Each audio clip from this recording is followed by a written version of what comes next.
بسم اللہ الرحمن الرحیم۔ السلام علیکم میرے پیارے لسنرز، امید ہے آپ سب لوگ خیریت سے ہوں گے۔ میں آپ کی ہوسٹ ماہیر آپ کو اپنے چینل میں ویلکم کرتی ہوں۔ آپ کے لیے بہت ساری دعائیں کہ آپ سب امن اور سلامتی سے آباد رہیں، اور میری حوصلہ افزائی کے لیے میرے چینل کو لائک اینڈ سبسکرائب کرنا نہ بھولیے گا، اور بیل آئیکن کو کلک ضرور کیجیے گا۔ آج کی کہانی ہمیں ماہین نے بھیجی ہے، تو چلیے ان کی زبانی سنتے ہیں۔ میرے ابو ریلوے میں ملازم تھے۔ ہم راولپنڈی میں ریلوے کے 3 کمروں والے سرکاری گھر میں رہائش پذیر تھے۔ ہماری چھوٹی سی فیملی تھی، یعنی میں، امی اور ابو۔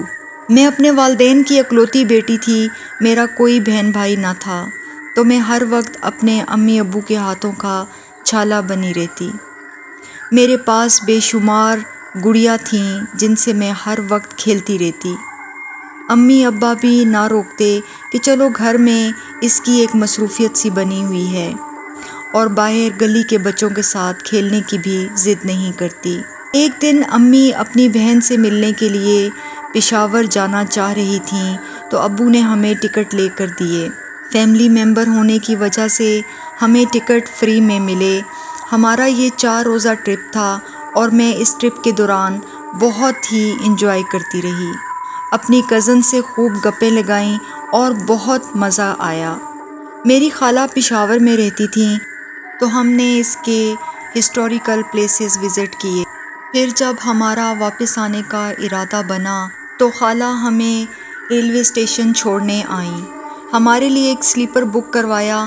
دوران سفر مجھے نیند آنے لگی، تو امی نے مجھے سلیپ برتھ پر جا کر سونے کو کہا، تو میں سیٹ کے ساتھ لگی سیڑھیوں پر چڑھ کر سلیپ برتھ پر گئی، تو مجھے سر کی طرف ایک کپڑے کی گڑیا دکھائی دی جو الٹی پڑی ہوئی تھی۔ میں نے اسے سیدھا کیا تو اس کی بڑی بڑی آنکھیں دیکھ کر مجھے عجیب سا لگا۔ وہ کافی پرکشش تھی، ایسا میرا ماننا ہے۔ اس کی آنکھیں کالے دھاگے سے بنائی گئی تھیں اور ہونٹ سرخ دھاگے سے، لیکن اس کے ہونٹ دیکھ کر ایسا لگتا جیسے کسی کا خون پی جائے گی۔ میں نے اوپر سے سر جھکا کر امی کو پکارا، امی یہ دیکھیں گڑیا۔ تو امی نے مجھے گھور کر کہا، کس کی ہے؟ تو میں نے کندھے اچکائے، یہاں پڑی ہوئی ملی ہے۔ تو انہوں نے سر ہلایا اور پھر اونگنے لگیں، تو میں اس گڑیا سے کھیلنے لگی۔ پھر میں اسے اپنے سینے پر رکھ کر لیٹ گئی۔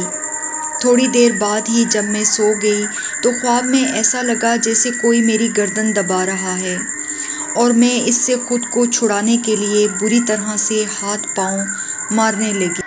میرے گلے سے کھڑکھڑانے کی آوازیں آئیں، تو میرے کانوں میں امی کی آواز آئی، ماہین کیا ہوا؟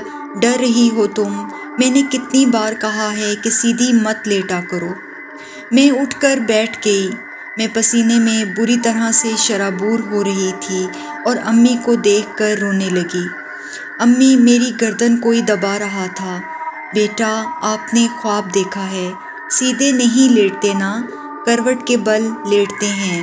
100 بار سمجھایا ہے، لیکن آپ کو کبھی سمجھ نہیں آئی۔ پھر انہوں نے مجھے کہا کہ میں نیچے ہی آ جاؤں اور میری گود میں سر رکھ کر باقی نیند پوری کر لوں، تو میں نیچے اترنے لگی۔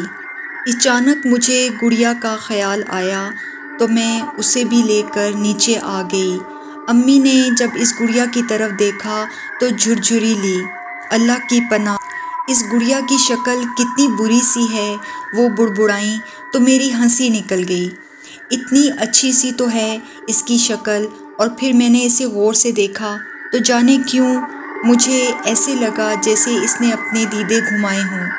میں ابھی اس بات پر غور کر ہی رہی تھی کہ امی نے مجھے کہا، ماہین اس گڑیا کو پھینک دو، کیا ضرورت ہے لانے کی؟ نہ جانے کس کی گڑیا ہے، لیکن میں بضد ہو گئی۔ نہیں امی، یہ گڑیا مجھے بہت اچھی لگی ہے، میں اسے ساتھ لے کر جاؤں گی۔ ارے نہیں بیٹا، اس طرح سے کسی کی چیز کو نہیں لے کر جانا چاہیے، خدا جانے کس کی گڑیا ہے، ہو سکتا ہے تھوڑی دیر کے بعد اس کا مالک آ جائے تو کتنا برا لگے گا اگر وہ اسے تمہارے ہاتھ میں دیکھے گا تو۔ اچھا امی، پرومس، اگر اس گڑیا کا کوئی مالک آ گیا تو میں یہ گڑیا اس کے حوالے کر دوں گی، لیکن اس وقت تک یہ میں اپنے پاس ہی رکھوں گی۔ تو امی نے سر ہلاتے ہوئے کہا، اچھا ماہین، ٹھیک ہے، بہت ضدی ہو۔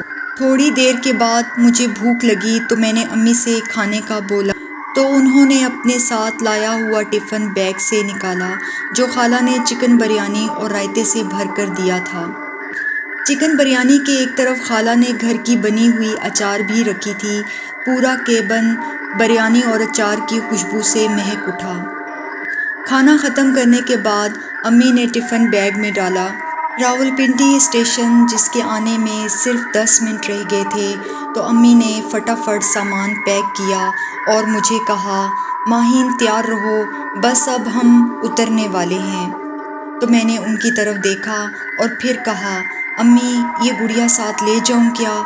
تو امی نے تذبذب سے اس گڑیا کی طرف دیکھا اور پھر کہا، ماہین میں تو کہتی ہوں اس گڑیا کو یہاں ہی چھوڑ دو، لیکن میں نے انکار میں سر ہلا دیا۔ تو وہ بولیں، اچھا ٹھیک ہے، لے جاؤ۔ ہم جب اسٹیشن سے باہر نکلے تو ابو ہمیں لینے کے لیے آئے ہوئے تھے۔ انہوں نے مجھے دیکھا اور گود میں اٹھا لیا تو میں نے خوشی خوشی انہیں اپنی گڑیا کے بارے میں بتایا تو وہ ہنسنے لگے۔ ماہین کو گڑیا مل گئی اور ہمیں ماہین، اور کیا چاہیے بھلا؟ ابو کی بات سن کر امی بھی ہنسنے لگیں۔ پھر ہم ابو کے ساتھ ہی گھر آ گئے۔ میں فٹافٹ گڑیا کو لے کر اپنے کمرے میں چلی گئی۔ یہ 3 بیڈ روم والا گھر تھا جس میں سے ایک کمرہ امی نے میرے لیے سجا کے رکھا تھا۔ ایک کمرے میں وہ خود سوتے تھے اور دوسرا کمرہ ڈرائنگ روم کے طور پر سجایا گیا تھا تاکہ اگر کوئی باہر سے مہمان آ جائے تو اس کو وہاں بٹھا لیا جائے۔ ان کمروں کے آگے برآمدہ تھا اور برآمدے کے ارد گرد لوہے کی گرل لگی ہوئی تھی جس کی وجہ سے برآمدہ بند ہو گیا اور محفوظ بھی۔ آج کل راولپنڈی میں ویسے بھی بہت زیادہ چوریاں ہو رہی تھیں تو ابو نے بروقت یہ گرل لگوا لی جس کی وجہ سے ہمیں بہت زیادہ سیفٹی محسوس ہونے لگی۔ برآمدے سے باہر بہت بڑا صحن تھا جس میں ایک بیری کا درخت لگا ہوا تھا۔ اس بیری کے درخت کے ارد گرد ہی میرے تمام کھلونے اور میرے بچپن کی گڑیا پڑی رہتی تھیں۔ میں نے سوچا کہ میں بیری کے درخت کے پاس جہاں میرے کھلونے رکھے ہیں اس گڑیا کا بھی گھر بنا دوں گی اور یہیں رکھوں گی۔ لیکن آج میں بہت تھک گئی تھی اس لیے میں جلد ہی اپنے کمرے میں سونے کے لیے لیٹ گئی۔ آدھی رات کو مجھے اچانک شدید پیاس لگی تو میں اٹھ کر بیٹھ گئی۔ میں نے دیکھا کہ کمرے میں میری گڑیا موجود نہیں ہے تو مجھے بڑی حیرانگی ہوئی کہ کہیں امی نے تو گڑیا پھینک تو نہیں دی۔ پھر میں نے بیڈ کے نیچے دیکھا تو وہ وہاں پر بھی نہیں تھی۔ امی سے پوچھتی ہوں، میرے دل میں خیال آیا، لیکن میں جانتی تھی کہ وہ تھکی ہاری سو رہی ہوں گی اور ویسے بھی اس وقت رات کے 2:30 بجے تھے۔ انہیں جگانا کسی طور مناسب نہیں لگ رہا تھا تو میں اپنے کمرے سے نکل کر برآمدے میں آئی جس کی لائٹ جل رہی تھی۔ برآمدے کے ہی کونے میں پانی کا کولر رکھا ہوا تھا۔ میں نے گلاس بھر کر پانی پیا کہ اچانک میری نظر بیری والے درخت کے پاس گئی تو میں نے وہاں پر اس گڑیا کو دیکھا تو حیران رہ گئی کہ یہ گڑیا وہاں کس نے رکھ دی۔ شاید امی نے رکھی ہو، لیکن وہ تو میرے سامنے ہی سونے کے لیے چلی گئی تھی اور اس وقت تک تو گڑیا میرے پاس ہی تھی۔ میں لوہے کی گرل کے پاس گئی اور سوچنے لگی کہ کیوں نہ گڑیا کو اپنے ساتھ اندر لے آؤں تو اسی وقت ابو کی آواز آئی، ماہین کیا بات ہے، تم اس وقت یہاں کیوں کھڑی ہو؟ تو میں نے پلٹ کر ابو کو دیکھا۔ ابو، وہ میری گڑیا بیری کے درخت کے نیچے ہے، کیا آپ نے وہاں رکھی؟ تو ابو نے کہا، نہیں ماہین، میں بھلا تمہاری گڑیا کو اس درخت کے نیچے کیوں رکھوں گا؟ میں اس گڑیا کو اندر لے آؤں؟ میں نے اجازت مانگی تو ابو نے کہا، تم رکو، میں خود لے کر آتا ہوں، کہاں ہے گڑیا؟ تو میں نے سامنے کی طرف ہاتھ سے اشارہ کر کے بتایا کہ وہ بیری کے درخت کے نیچے جہاں پر میرے سارے کھلونے پڑے ہوئے ہیں۔ انہی کے درمیان وہ گڑیا بھی رکھی ہے۔ تو ابو نے کہا، ماہین بیٹا، وہاں تو کوئی گڑیا نہیں ہے، تمہیں غلط فہمی ہوئی ہے۔ تو میں نے ایک دم گردن موڑ کر جب دیکھا تو میرے پیروں تلے سے زمین ہی نکل گئی کہ واقعی وہاں تو کوئی گڑیا نہیں رکھی تھی۔ میں گڑبڑا گئی اور ابو سے کہنے لگی، نہیں نہیں ابو، میں نے خود اپنی آنکھوں سے ابھی گڑیا کو وہاں دیکھا ہے، میں جھوٹ نہیں کہہ رہی۔ تو ابو نے میرے سر پر ہاتھ رکھا کہ بیٹا میں بھی تو سچ ہی کہہ رہا ہوں، دیکھو تمہارے سامنے وہاں پر گڑیا اب نہیں ہے، تمہیں یقیناً کوئی غلط فہمی ہوئی ہوگی۔ تو میں تذبذب کا شکار ہو گئی کہ یہ کیسے ہو سکتا ہے، میں نے خود اپنی آنکھوں سے یہاں پر گڑیا دیکھی، لیکن اب وہ گڑیا وہاں نہیں تھی۔ ابو اور میں جو اس وقت دیکھ رہے تھے وہ بھی درست تھا، لیکن جو تھوڑی دیر پہلے میں نے دیکھا وہ غلط کیسے ہو سکتا ہے؟ میں پریشان ہو کر جو ہی اپنے کمرے میں پلٹی تو ایک دم سے چیخ پڑی، کیونکہ وہ گڑیا میرے بیڈ کے عین درمیان تکیے کے سہارے بیٹھی ہوئی تھی۔ ابو بھی میرے ساتھ میرے کمرے تک آئے اور کہنے لگے، یہ دیکھو تمہاری گڑیا تو تمہارے بیڈ پر رکھی ہے اور تم اسے باہر ڈھونڈ رہی ہو۔ تو میں حیران پریشان نظروں سے کبھی ابو کو دیکھنے لگتی اور کبھی اس گڑیا کو۔ لیکن ابو، میں سچ کہہ رہی ہوں، یہ گڑیا میں نے ابھی بیری والے درخت کے نیچے دیکھی تھی۔ تو ابو نے میرے سر پر ہاتھ رکھا اور کہا، چلو ماہین بیٹا، بہت رات ہو گئی ہے، میرے خیال میں اب تمہیں سو جانا چاہیے، صبح تمہیں اسکول بھی تو جانا ہے۔ نہیں ابو، صبح سنڈے ہے۔ تو وہ ہنسنے لگے۔ ٹھیک ہے بھائی، ٹھیک ہے، میں بھول گیا تھا، چلو اب تو سو جاؤ۔ تو میں بیڈ پر آ کر لیٹ گئی اور پھر اس گڑیا کو میں نے ہاتھ سے اٹھا کر اپنے قریب ہی لٹا لیا۔ اگر تم یہاں تھیں تو باہر کون تھا؟ میں نے آہستہ سے سوال کیا۔ تو اچانک مجھے تھوڑی دیر کے بعد اپنے کانوں کے قریب ایک عجیب سی سرگوشی جیسی آواز سنائی دی، لیکن سمجھ نہیں لگی۔ تو میں نے ہڑبڑا کر پہلے گڑیا کی طرف اور پھر ادھر ادھر دیکھنے لگی۔ یہ کیسی عجیب سی آواز تھی۔ کافی دیر تک میں بیٹھی رہی کہ شاید یہ آواز مجھے پھر سنائی دے، لیکن جب وہ آواز مجھے نہیں سنائی دی تو میں دوبارہ لیٹ گئی اور اپنی چادر گڑیا کے آدھے جسم پر ڈال دی اور پھر آنکھیں بند کر کے سونے لگی۔ تھوڑی دیر بعد مجھے ایسا احساس ہوا کہ جیسے کسی نے میرے اوپر سے چادر کھینچی ہو۔ تو میں نے آنکھیں کھول دیں تو دیکھا کہ واقعی میرے جسم سے چادر اتری ہوئی تھی۔ یہ کیسے ہو گیا؟ میں نے ڈرتے ڈرتے سوچا اور گڑیا کی طرف دیکھا تو ایک دم مجھے ایسا لگا کہ جیسے یہ مسکرائی ہو۔ تو میں ایک دم سے بیڈ سے نیچے اتر گئی اور اب ڈرتے ڈرتے اس کی طرف دیکھنے لگی، لیکن اس کی شکل پہلے جیسی ہی تھی۔ تھوڑی دیر تک اس کی طرف دیکھتے رہنے سے مجھے ایسے لگا کہ جیسے اس نے گول گول اپنی آنکھیں گھمائی ہوں۔ تو میں لرز گئی اور ڈر کر پھر سے اسے دیکھا، لیکن پھر کچھ بھی ایسا نہ ہوا کہ جس سے مجھے مزید خوف آتا اور میں ڈرتی۔ تھوڑی دیر بعد مجھے ایسا لگا جیسے یہ مجھے اپنی طرف بلا رہی ہو۔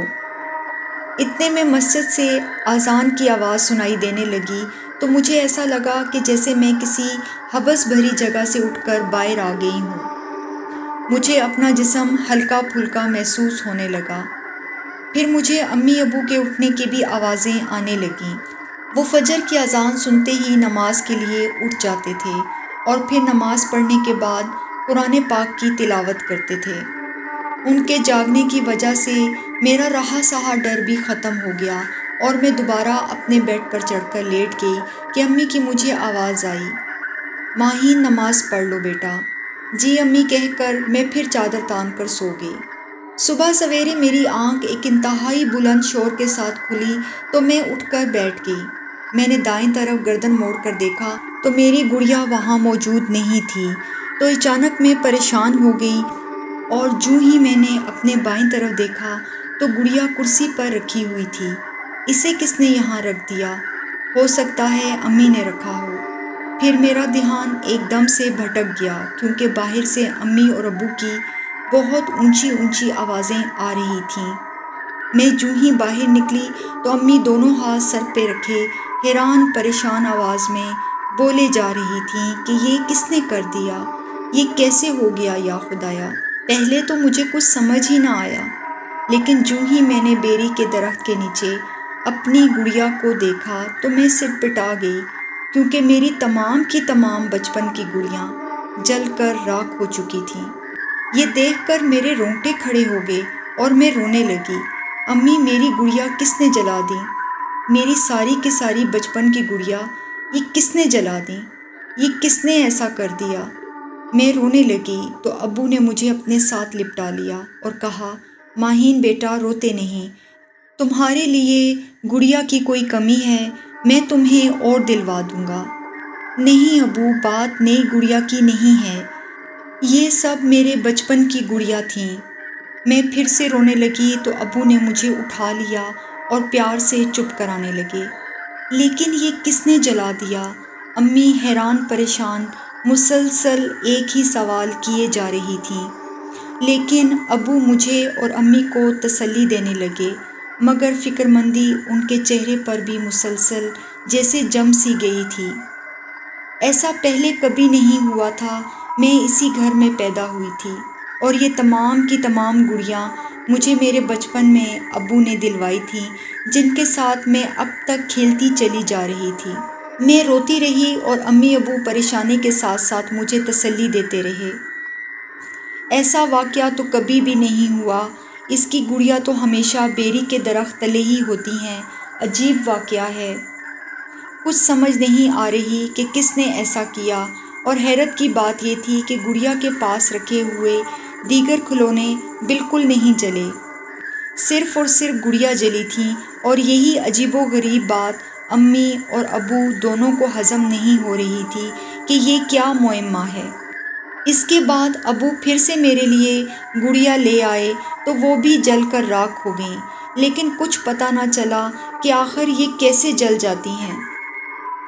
اس کے بعد ہمارے گھر میں عجیب و غریب واقعات ہونے لگے تو اچانک ہی امی کا شک اس گڑیا پر گیا، اور انہوں نے وہ گڑیا لے کر صحن کے کونے میں بنے اسٹور روم میں رکھ دی، اور مجھے سختی سے منع کیا کہ میں اس گڑیا سے نہ کھیلوں۔ جس دن امی نے یہ کام کیا، اسی رات اچانک امی جب عشاء کی نماز پڑھ کر فارغ ہوئیں تو گڑیا کو اپنے کمرے کے بیڈ کے عین درمیان دیکھ کر ان کے اوسان خطا ہو گئے، اور انہوں نے ابو سے کہا کہ کیا یہ گڑیا آپ لے کر آئے ہیں؟ ابو جو نماز پڑھ کر فارغ ہوئے ہی تھے، فوراً بولے، مجھے کیا ضرورت ہے یہ گڑیا اندر لانے کی؟ ضرور ماہین کی کارستانی ہے، وہ میرے کمرے میں آئیں تو میں ہوم ورک کر رہی تھی تو مجھے غصے سے کہا، ماہین کیا یہ گڑیا تم لے کر آئی ہو؟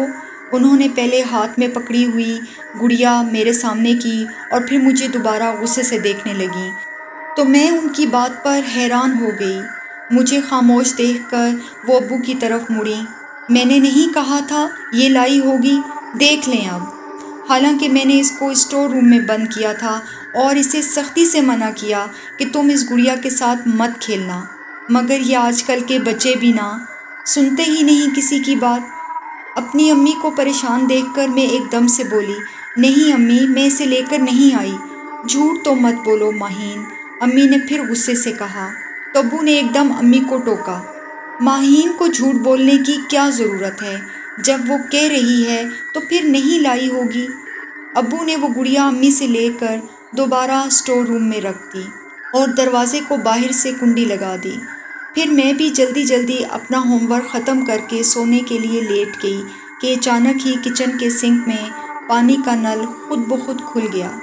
میں دوڑ کر باہر نکلی کیونکہ پانی کی آج کل ہمارے علاقے میں بہت قلت تھی۔ اسی دوران ابو بھی فوراً باہر آئے، انہیں لگا کہ میں نے پانی کا نل کھول دیا ہے۔ وہ مجھے کچن کے پاس دیکھ کر حیران ہوئے اور فوراً اندر گئے اور کچن کا نل بند کیا۔ کمال ہے ماہین، پانی کا نل کھول کر یہاں کھڑی ہو، تو میں نے نفی میں سر ہلاتے ہوئے کہا، نہیں ابو، میں نے پانی کا نل نہیں کھولا، بلکہ میں تو خود دیکھنے آئی ہوں کہ یہ نل کس نے کھول دیا۔ تو ابو میری بات سن کر بڑے حیران ہوئے اور پھر مجھے کہا، چلو جاؤ، جا کر سو جاؤ۔ تھوڑی دیر ہی گزری تھی کہ پھر پانی کے نل کھلنے کی آواز آئی، تو اب میرے ساتھ ساتھ ابو اور امی بھی باہر نکل آئے۔ اور ہم تینوں ہی ایک دوسرے کی طرف دیکھنے لگے۔ ماہین، کیا تماشا لگا رکھا ہے؟ کیوں پانی کا نل کھول دیتی ہو؟ امی نے غصے سے کہا تو میں چڑھ کر بولی، ماہین کے علاوہ بھی تو کوئی پانی کا نل کھول سکتا ہے، آپ کو کیا کچھ سمجھ نہیں آ رہی؟ تو میری بات سن کر امی اور ابو دونوں ہی پریشان ہو کر میری طرف دیکھنے لگے۔ میرے منہ سے اچانک نکلی یہ بات ان کے دل میں پیوست ہو گئی اور امی نے فوراً آیت الکرسی پڑھنا شروع کر دی، اور پھر وہیں کھڑے کھڑے ہم تینوں نے یہ چیز دیکھی کہ پانی کا نل بار بار ہی خود ہی کھلتا اور بند ہونے لگتا۔ امی اور ابو اور بھی گھبرا گئے۔ ایک دم امی میرے قریب آئیں اور مجھے خود سے لپٹا لیا۔ ابو نے فوراً کچن کا دروازہ بند کر دیا اور اونچی اونچی آواز میں آیت الکرسی پڑھنے لگے، تو ایک دم سے ہمارے کمروں کے سارے دروازے خود بخود بند اور کھلنے لگے، ساتھ ہی ساتھ لائٹیں بھی جلنے بجھنے لگیں۔ ابھی ہم سب پریشان ہو کر یہ سب دیکھ ہی رہے تھے کہ اچانک اسٹور روم کے دروازے پر زور زور کی دستک ہونے لگی، تو امی نے ابو کی طرف بہت غور سے دیکھا۔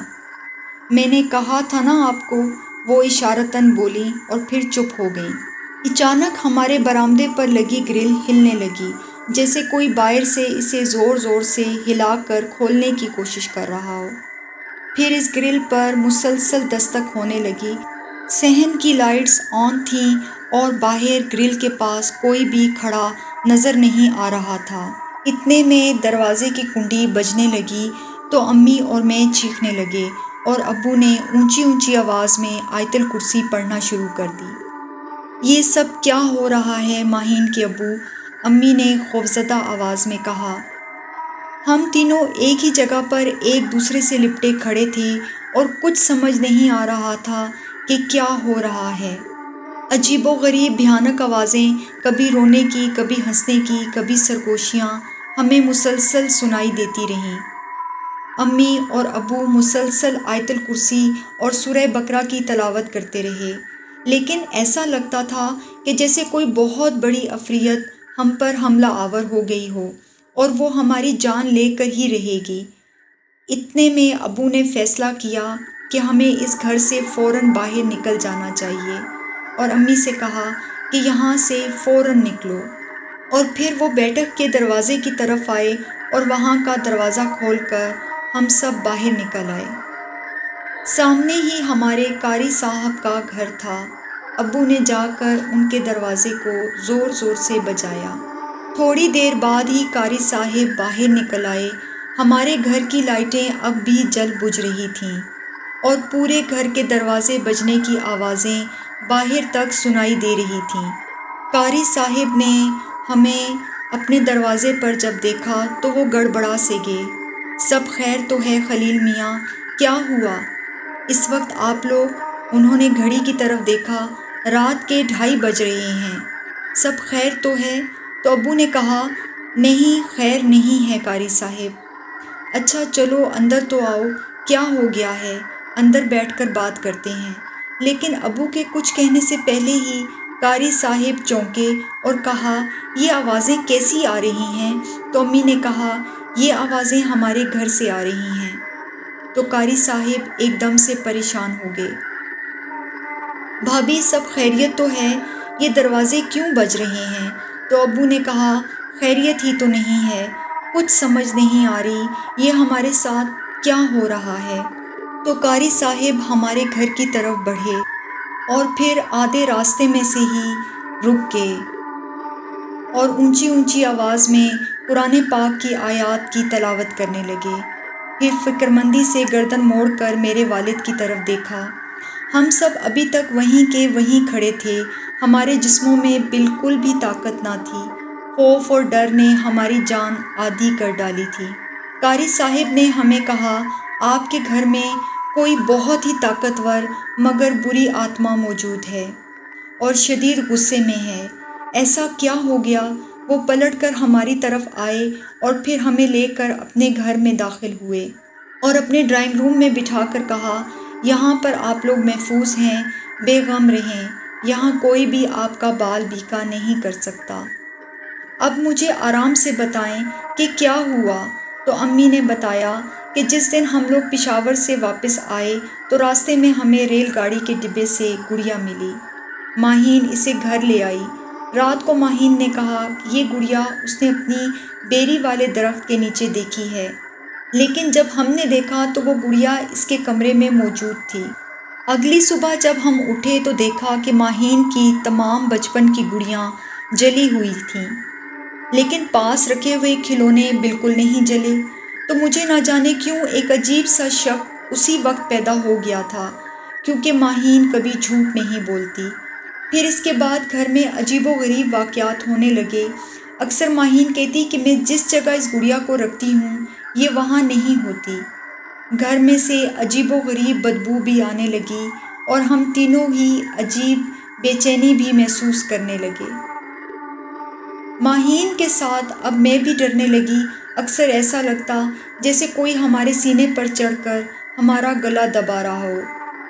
یہ بات میرے ساتھ ساتھ ماہین کے ابو نے بھی محسوس کی، اور ہم اس گڑیا کو اپنے خواب میں بھی دیکھتے۔ تو میں نے اسی رات فیصلہ کیا کہ اسے ہم اسٹور روم میں بند کر دیں گے، اور جب کچھ دن بعد ماہین اس کی دوری سے بہل جائے گی تو اس گڑیا کو پھینک دیں گے۔ جو ہی ہم نے اس گڑیا کو اسٹور روم میں بند کیا، بس اسی وقت سے ہم پر یہ آفت نازل ہو گئی۔ کبھی پانی کا نل کھل جاتا ہے، کبھی دروازے کھڑکیاں بجنے لگتے ہیں اور لوہے کی گرل جیسے کوئی باہر سے کھینچ رہا ہو۔ ایسا لگتا تھا جیسے کوئی اسے کھول کر اندر آنا چاہ رہا ہے۔ تو اسی دوران ہم نے فیصلہ کیا کہ ہم آپ کی طرف آئیں۔ قاری صاحب نے ساری بات سننے کے بعد ایک گہری سانس لی اور کہا کہ وہ مجھے گڑیا نہیں لگتی، حالانکہ میں نے اسے دیکھا نہیں ہے، لیکن جو علامات آپ کے گھر میں ظاہر ہو رہی ہیں اس سے یہی لگتا ہے کہ وہ پراسرار گڑیا دراصل آسیب زدہ ہے۔ لیکن اس کے لیے مجھے صبح کا انتظار کرنا ہوگا، کیونکہ رات کے وقت ایسی عفریتیں بہت طاقتور ہوتی ہیں اور آسانی سے قابو نہیں آتیں۔ آپ آج رات ہمارے گھر ہی سو جائیں۔ پھر انہوں نے ہمیں کمرے میں سونے کے لیے جگہ بنا کر دی، لیکن نیند ہم تینوں کی آنکھوں سے دور تھی۔ بار بار ایسا لگتا جیسے کوئی دروازے میں کھڑا ہمیں گھور رہا ہے، اور ایسی فیلنگ صرف مجھے یا امی کو نہیں آ رہی تھی بلکہ ابو بھی باقاعدہ محسوس کر رہے تھے۔ صبح ہوتے ہی قاری صاحب ہمارے گھر کی طرف گئے اور فوراً ہی باہر نکل آئے۔ ان کے چہرے کا رنگ بدل چکا تھا۔ ابو نے ان سے پوچھا کہ کیا بات ہے، تو کہنے لگے کہ میرا شک صحیح ثابت ہوا، یہ گڑیا نہیں ہے بلکہ انتہائی پراسرار شیطانی طاقت کی حامل آسیب زدہ گڑیا ہے۔ پھر انہوں نے اپنی تسبیح اٹھائی اور ایک بوتل میں پانی لیا اور ہم تینوں کا حصار باندھ کر ہمیں تاکید کی کہ اس میں سے نہیں نکلنا جب تک میں نہ کہوں۔ انہوں نے مٹی کا تیل اٹھایا، ماچس لی اور پھر وہ ہمارے گھر کی طرف گئے۔ وہ ہمارے گھر میں تقریباً 3 گھنٹے تک کھڑے ہو کر قرآن پاک کی تلاوت کرتے رہے، اور دوران تلاوت انہوں نے اسٹور روم کا دروازہ کھولا اور اس گڑیا کو باہر نکالا، اور پھر اس کے گرد حصار باندھ کر مٹی کا تیل اس کے اوپر چھڑکا، تو گڑیا میں سے انتہائی بھیانک آوازیں نکلنا شروع ہو گئیں۔ ہم سب اس وقت قاری صاحب کے صحن میں کھڑے تھے کہ اچانک ہمیں اپنے گھر سے بہت سیاہ رنگ کا گاڑھا دھواں اٹھتا ہوا محسوس ہوا، جیسے کسی بہت بڑی جگہ پٹرول کے ڈپو کو آگ لگ گئی ہو۔ پورے محلے میں بہت ہی گندی بو پھیل گئی۔ سبھی لوگ اپنے گھروں سے باہر نکلے کہ کیا ہو رہا ہے۔ ایک عجیب سا شور پورے محلے میں سنائی دے رہا تھا، لیکن سمجھ کچھ نہیں آ رہا تھا کہ یہ کیسی آوازیں ہیں۔ گڑیا مکمل طور پر جل چکی تھی اور اب وہاں اس کی راکھ پڑی تھی۔ قاری صاحب باہر آئے اور کہنے لگے، اب امن ہے، اب آپ اپنے گھر جا سکتے ہیں۔ گھر میں ابھی بھی عجیب عجیب سی گندی بو محسوس ہونے لگی۔ اچانک ہوا چلی اور وہ راکھ پورے گھر میں پھیل گئی، تو امی نے فوراً ہی سارے گھر کو دھو ڈالا، لیکن پھر اچانک ہی ہم تینوں کو یہ محسوس ہونے لگا جیسے اس گھر میں رہنا آسان نہیں ہے۔ ہماری سانسیں بند ہونے لگیں اور دل گھبرانے لگا۔ اس سے پہلے کہ ہم میں سے کسی کو کچھ ہوتا، ابو نے کہا، فوراً اس گھر سے باہر نکلو۔ قاری صاحب کو دوبارہ بلایا گیا، لیکن ان کی سمجھ میں کچھ نہیں آ رہا تھا۔ وہ اپنی طرف سے پڑھائی کرتے رہے، لیکن قاری صاحب کے علاوہ کوئی بھی اس مکان کے اندر جانے کی ہمت نہیں کر پا رہا تھا۔ تو قاری صاحب نے کہا کہ بہتر تو یہ ہے کہ آپ دوبارہ اس گھر میں نہ ہی جائیں تو اچھا ہے۔ تو ابو نے فوراً ہی کالونی سے باہر 2 کمروں کا ایک چھوٹا سا گھر کرائے پر لے لیا اور ہمیں شفٹ کر دیا۔ لیکن آج بھی ریلوے فیکٹری کے اس گھر میں کوئی نہیں رہ سکتا۔ وہاں پر جو کوئی بھی رہنے گیا، اسے ایک چلتی پھرتی گڑیا کمروں، صحن اور بیری کے درخت کے نیچے گھومتی پھرتی نظر آئی، اور وہ انتہائی ڈراؤنی شکلیں بناتی تھی کہ دیکھ کر لوگ ڈر جاتے۔ بامشکل ہی لوگ ایک رات اس گھر میں گزار سکے اور اس کے بعد صبح ہوتے ہی وہاں سے بھاگ کھڑے ہوتے۔ وہ گھر آج بھی بند پڑا ہے اور اس کے دروازے پر ایک بہت بڑا سا تالا بھی لگا ہوا ہے۔ اس واقعے کے بعد اس گھر میں اب کوئی بھی نہیں رہ سکا۔ یہ تھی آج کی سچی کہانی۔ آپ کو ہماری کہانی کیسی لگی؟ پلیز ہمیں اپنے رائے کے ساتھ ضرور آگاہ کیا کریں، تاکہ ہمیں اپنی ویڈیو کو بہتر سے بہتر بنانے میں مدد ملے اور ہم آپ کے لیے ایسے ہی انوکھی اور سچی ہارر سٹوریز لے کر آئیں۔ ہمارے چینل کو لائک اور سبسکرائب بھی کیجیے۔